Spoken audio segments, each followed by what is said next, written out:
အရသာရှိရဆိုစကားလုံးကို delicious တလုံးနဲ့ပဲသုံးပြီးပြောနေလုံးမဲလားတကယ်တော့အင်္ဂလိပ်စာမှာအစားအသောက်ရဲ့အရသာနဲ့အထီးတွေးမှုတွေကိုပို့ပြီးအသက်ဝင်စေမယ့်စကားလုံးတွေအများကြီးရှိပါတယ်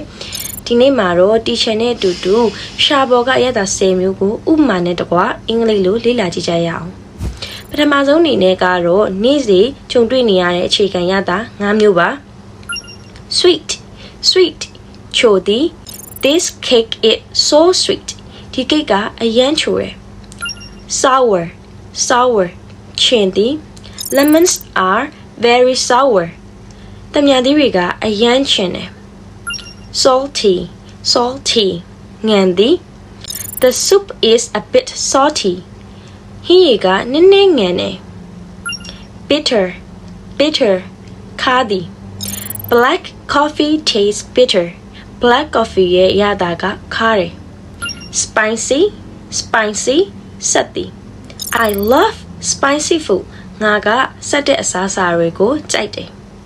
ကဲအခုထပ်ပြီးတော့ delicious အစားသုံးလို့ရမယ် level မြင့်စကားလုံး၅လုံးကိုဆက်ပြီးလေ့လာကြည့်ရအောင် savory အစီအစိမ်းရတာရှိသည်ချေတို့ဟင်းရည်တစ်မျိုးမျိုးအသားဟင်းတွေမှာရလေးရတာရှိရဲ့ချိုချင်ငံဆက်ရတာမျိုးကိုပြောချင်တာပါ a hot bowl of savory soup အနံ့ရတာနဲ့ပြည့်စုံတဲ့ဟင်းရည်ပူတစ်ခွက် bland အရသာမဲ့သည်ပေါ့ပြပြဖြစ်သည် the soup is a bit bland it needs salt ဟင်းရည်ကနည်းနည်းပေါ့တယ်စားလိုတယ် crispy ကျွတ်ရသည် I like crispy fried chicken ငါကကျွတ်ရတဲ့ကြက်ကြော်ကိုကြိုက်တယ် tender နူးညံ့သည်အသားကမာမနေပဲနဲ့ပါဇက်ထဲမှာပဲဣဆက်ပြီးနူးညံ့နေရမျိုးပါ the beef is so tender အမဲသားကအရန်နူးညံ့တယ် juicy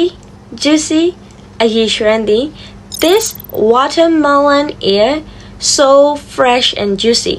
ဒီဖျဲသီးကအရန်လက်ဆက်ပြီးတော့အရည်ရွှမ်းနေကဲခုဒီစကားလုံးလေး10လုံးကိုရပြီဆိုရင် delicious ဆိုတဲ့စကားလုံးကိုခဏမိထားလို့ရပါပြီအခုဒီဗီဒီယိုကိုကြည့်နေတဲ့သူတွေကကော spicy ကြိုက်လား sweet ကြိုက်လားကိုကြိုက်တဲ့ရတာလေးတွေကိုအောက်က comment လေးမှာအင်္ဂလိပ်လိုရေးပေးသွားပါဦးနော်နောက်ပြီးတော့ restaurant သွားတဲ့အခါမှာလည်းပြန်သုံးလို့ရအောင်လို့ဒီဗီဒီယိုလေးကိုအခုပဲ save လုပ်ထားလိုက်တော့နော် see you ဒီနေ့ခေတ်မှာဖုန်းနဲ့အင်တာနက်တွေကိုနေ့စဉ်သုံးနေကြပြီမဲ့ကိုလုံနေတဲ့အလုပ်တွေကိုအင်္ဂလိပ်လိုအမှန်ကန်ဆိုဘယ်လိုခေါ်လဲသိကြရဲ့လား down နဲ့ share တယ်မဟုတ်ဘူးเนาะသိထားရင်အရန်ကို smart ကြသွားစေမယ် common tag verbs လေးတွေကိုဒီချိန်နဲ့တူတူ10မိနစ်အတွင်းမှာလေ့လာကြည့်ကြရအောင်ပထမဆုံးအနေနဲ့ကိုကတခုခုကိုသိကျင်လို့ရှာချင်နေဆိုရင် search ရှာဖွေသည်လို့သုံးလို့ရပါတယ်ပြီးရင်တော့ကိုလိုချင်တဲ့ link ဒါမှမဟုတ် click လေးပေါ်ကို click နှိပ်သည်လုပ်လိုက်ရုံပါပဲ social media ပေါ်မှာအပေါ်အောက်ပုတ်ကြည့်ပြီးတွေ့ရဆိုရင်တော့ scroll စီစဉ်ကြည့်သည်လို့ခေါ်ပါတယ်သင်ကအခု scroll လုပ်ရင်းနဲ့ဒီဗီဒီယိုလေးကိုတွေ့ရမလားနောက်တစ်ခုကတငယ်ချင်းတွေကိုပေးသိချင်တော့ share မျှဝေသည်လုပ်လိုက်ပါနောက်မှပြန်ကြည့်မယ်ဆိုရင်တော့ save သိမ်းဆည်းသည်လုပ်ထားဖို့မမေ့ပါနဲ့နော်အကယ်၍ဖုန်းကလေးလံပြီးတော့ထစ်နေရဆိုရင်တော့ဖုန်းကိုပိတ်ပြီးတော့ပြန်ဖွင့်တာ restart ပြန်စတင်သည်လုပ်ပေးရပါတယ်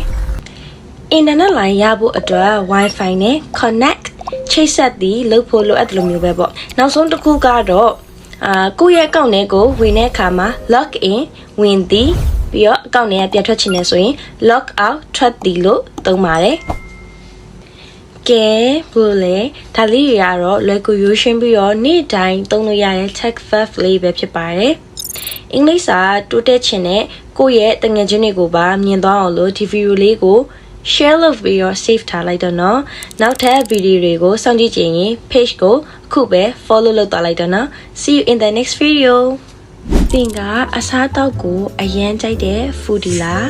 ဒါမှမဟုတ်ရင်ဟင်းချက်ရတာကိုဝါသနာပါတဲ့သူလားဒါဆိုရင်တော့ supermarket တွေ menu ကတ်တွေမှာအမြဲတွေ့နေရတဲ့ဒီအစားအသောက်အုပ်စု10မျိုးကိုအင်္ဂလိပ်လိုခေါ်တတ်ထားဖို့လိုပါပြီပထမဆုံးအနေနဲ့ကတော့ protein ဓာတ်ကြွယ်ဝတဲ့ meat အ သားတွေနဲ့ရေချိုးရေငန်ထွက်ချစ်ပြုတ်စရာဖြစ်တဲ့ seafood ပင်လယ်စာတွေပဲဖြစ်ပါတယ်နောက်တစ်ခုကတော့ကျမရေကျွမ်းမရှိမဖြစ်လိုအပ်တဲ့ vegetable ဟင်းသီးရွက်တွေနဲ့စိတ်ကိုလန်းဆန်းစေမယ့်ဗီတာမင်အစုံပါတဲ့ fruits သစ်သီးတွေအုပ်စုပဲဖြစ်ပါတယ်ပြီးတော့ no ထောပတ်တင်ကဲစတွေကိုတော့ dairy နှုတ်ထွက်ပစ္စည်းလို့ခေါ်ပြီးတော့ဒီချေရိုနေ့စဉ်စားသုံးနေတဲ့ဆန်ဂျုံအုတ်ဂျုံအဲ့အရာတွေကိုတော့ချေရိုက grains တီးနှံတွေလို့သုံးပါတယ်နောက်ဆုံးအနေနဲ့ကတော့ဟင်းလျာတွေကိုပို့ပြီးတော့အရသာရှိအောင်လုပ်ပေးတဲ့ညီရုပ်ကောင်တစ်ချပိုးခောက်လိုမျိုးအချောက်လန်ထားတဲ့အရာတွေကိုတော့ spices ဟင်းခတ်အမွှေးကြိုင်လို့ခေါ်ပြီးတော့ပူစီနန်နနန်ပင်ပင်စိမ်းအဲ့လိုမျိုးစေးပတ်ဝင်အရွက်တွေကိုကြားရင်တော့ herbs စေးပတ်ဝင်ပင်တွေလို့တည်တံ့ခေါ်ပါတယ်ကဲအခုအစားအသောက်အုပ်စု၈မျိုးလုံးကိုတည်သွားပြီဆိုတော့ဘယ်အုပ်စုကိုအကြိုက်ဆုံးလဲဆိုတာကိုအောက်က comment လေးမှာရေးခဲ့ပေးပါဦးเนาะပြီးတော့ဒီလိုမျိုးဘူးတရရစရာ content လေးတွေကိုကြည့်ချင်နေဆိုရင်တော့ page ကိုအခုပဲ follow လုပ်ထားလိုက်တော့เนาะနောက်ဗီဒီယိုမှာပြန်တွေ့ကြမယ် bye bye